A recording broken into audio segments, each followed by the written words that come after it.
Len Hutton's mentor in the 1930s was that coolest of opening batsmen, Herbert Sutcliffe. The young Hutton's apprenticeship was thorough and at times savage. Here, early in his career and at the start of an innings, Larwood breaks through him with a quick one. And all his career, Len planned and strove to avoid that early dismissal, and it didn't happen very often. Nevertheless, in his first Test match, the New Zealander Jack Cowie bowled him out for naught. Still, the next season, 1938 at Trent Bridge, he scored a century in his first appearance against Australia. And in the fifth Test of that same 1938 series, he staggered the cricket world and indeed his own constitution by batting for 13 hours for a new Ashes record score of 364. And Don Bradman, whose 334 now became second best, was the first man to congratulate him.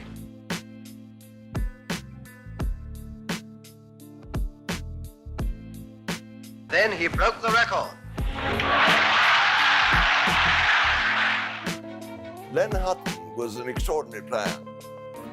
He was an absolute classically correct batsman who came up on the scene in the late 30s. England's first professional captain in the early 50s. It was a tremendous breakthrough, and I think probably something that he will be remembered for longest. Has to be regarded as one of the greatest of England captains, really.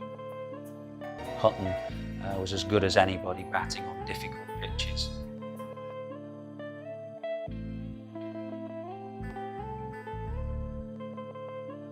In a remarkable feat of concentration, Hutton bats for 523 minutes, scoring 205 in England's total of 414. This was Hutton's last great day as a Test batsman, according to his biographer Gerald Howard. I think really the concentration was a big factor. You have to bat him for maybe 3 or 4 hours. I could still concentrate, and I don't think it's possible to make big scores if you can't concentrate. You've got to watch what you're doing all the time, because he only needs one ball, and you don't very often get 2 innings. He was dropped only once in his Test career, when in 1948 it was thought that a rest from the Australian bumper barrows might be beneficial. Otherwise he was a fixture, and a revered fixture at that. He was recognised as the supreme technician, an artist whose work pleased even those who usually concerned themselves about scoring rates.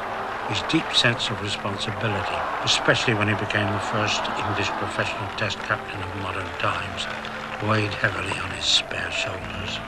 With the captaincy came the fulfilment of his dream, that England might reassert herself against the all-conquering Australians. He not only led England to a joyous, long-awaited victory in the Ashes decider at the Oval in 1953, but he commanded the campaign that retained the Ashes in Australia in 1954-55. Soon afterwards, Len Hutton retired. He was battered, weary and worn.